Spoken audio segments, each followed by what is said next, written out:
सुनो, मजबूरी हम समझेंगे, पर मेरे पास एक ही ऑप्शन है। क्या तुम लोग मानोगे मेरी बात? बोलिए।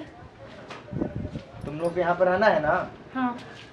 तो दोनों में से कोई तुम लोग मेरे को खुश कर दो, तुम लोग रह सकती हो यहाँ पे, नहीं तो जा सकती हो। अभी दूसरा ऑप्शन मेरे पास कोई नहीं है।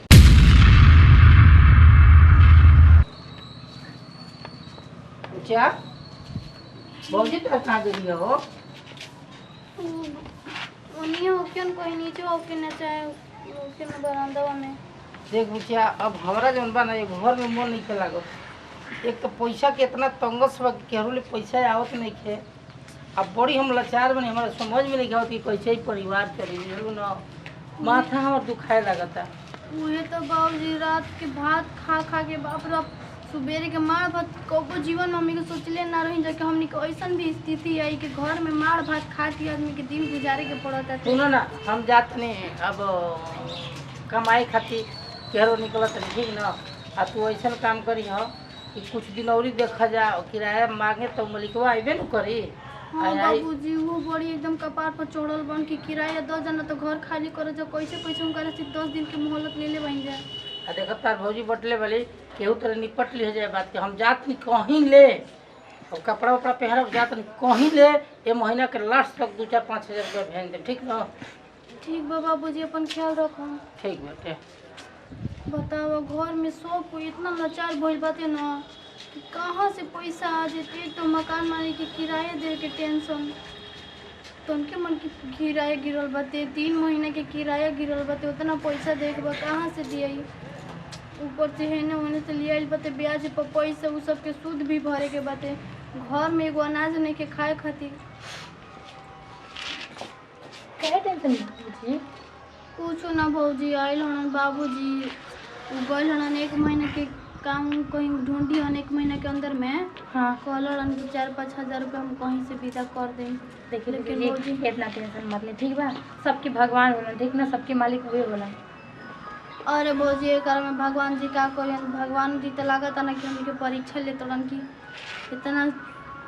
देखिए जब चारों ओर से मुसीबत छावेला ना तो सागुरी से छावेला, ठीक ना? तो कोई नहीं कैसे भी करके एडजस्ट करके रहेंगे, ठीक बा? अरे भौजी टेंशन इतना भइल बा ना, एक तो बाबूजी चल गलन। ज़्यादा प्रॉब्लम बा त कोई तो अपन मंगलसूत्र रख देता नहीं हम। ना ना भौजी, सुहाग की चीज काहे कर रख मंगलसूत्र। मान लो को मुसीबत पर काम में आ जाए तो ठीक ना बटे, ये तो कभी भी छूट सकता ना। ना ना ना, ऐसा जरूरत नहीं की। पूछे जी चेहरा पर उदासी मत लाए, ठीक ना? अच्छा नहीं लगा। अरे भौजी टेंशन भइल बा। अभी तुम लोग क्या कर रही हो? किराया लाओ, किराया पैसा लाओ, जल्दी लेकर पैसा लाओ। अभी जरूरत है हमको पैसा का।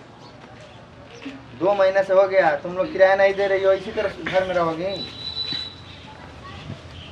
जल्दी अभी पैसा लाओ, 2 महीने का किराया अभी तुम लोग दे ही नहीं हो। पैसा लेकर आओ जल्दी। सुनी ना, कम से कम तो 2-3 दिन बस थोड़ा। 1 दिन 1 मिनट हमारे पास टाइम नहीं है। अब नहीं, तुम लोग यहाँ नहीं रुक सकती हो अभी। देखिए मालिक, हमने के बाबूजी गइल बन बाहर कमाए खातिर, कम से कम 15-20 दिन के अंदर में सुनो, पैसा मेरे भेज पास दियो। यहाँ पर कोई बहाना नहीं चलेगा। हम कुछ नहीं सुनना चाहता हूँ। किराया दो अभी इसी वक्त, नहीं तो मेरे घर से मालिक निकलो। मंगलसूत्र हमनी के ले ली बाकी हमनी के बस कैसे भी रहे 2-4 दिन बस। देखो ज्यादा दिमाग मत चलाओ। मंगलसूत्र हम लेकर क्या करेंगे? और तुम्हारा पति का निशानी है, हमको सब नहीं चाहिए। देखो पैसा दोगी या तुम लोग अभी इसी वक्त तुम लोग को हम घर से निकाल देंगे, अभी इसी वक्त। ना मालिक, जब उतना दिन के रहो मोहलत दे देनी तो और ही कम से कम 10-15 दिन खातिर दे दी। 1 मिनट का मोहलत नहीं दूंगा तो तुम 10-15 दिन का क्या बात कर रही हो? पैसा दो जल्दी। आखिर मालिक हमने के कहां से पैसा दी? पूछे जी, हाँ तो निकलो मेरे घर से अभी इसी वक्त, अभी निकलो, चलो जाओ अपना अरे सामान मालिक लेकर। तो बहुत सामान बट फिर कम से कम तो 2-3 दिन रुक जाए, मजबूरी समझी। सुनो, मजबूरी हम समझेंगे, पर मेरे पास एक ही ऑप्शन है। क्या तुम लोग मानोगे मेरी बात? बोलिए। तुम लोग यहाँ पर रहना है ना? हाँ, तो दोनों में से कोई तुम लोग मेरे को खुश कर दो, तुम लोग रह सकती हो यहाँ पे, नहीं तो जा सकती हो। अभी दूसरा ऑप्शन मेरे पास कोई नहीं है। लेकिन मालिक रहो खुद सोची कि इतना हमने के रात के कहां जाए जी। तुम समझो, नहीं तो हम बोल नहीं दिया हूँ आपको, ऑप्शन नहीं दिया हूँ। पूछे एक जी, ऑप्शन है। आप टेंशन मत लीजिए। देखो हमारे पास ज्यादा टाइम नहीं है, मेरा बात मानोगी या घर से निकाल दूं? अभी सामान तो अब निकलो लेकर अपना। ना ना मालिक, हम अभी ऐसे रूम मत से बाहर करिए। फेंक देंगे। ना ना मालिक ऐसे मत करिए। पूछे जी जाए दी रहुआ मतलब टेंशन मत ली, ठीक बा? हम रहते रहुआ के, तुम तैयार हो ना खुश करने के लिए? हम रहुआ के खुश कर दें, टेंशन मत ले पूछे जी, ठीक ना? चलो मेरे साथ अंदर रूम में। बहुत ही अपन ख्याल रखियो। अपन भी ख्याल रखो। चलो मेरे पास बताओ, टाइम नहीं है ज़्यादा मजबूरी में बतियाने का का। करे के पड़त ताते। काश का भगवान जी कैसन दिन तू हमने के दिखा दिल, पैसा के चलते हमर भौजाई की इज्जत इतना किस हमर बोलत ना कि हमारे घर में ऐसे लोग बोल जो हमारे भाई तब पिया करे बड़न कि भौजाई हमारे उतना अच्छा बड़ी कुंगर के देवता लेखा माने ले।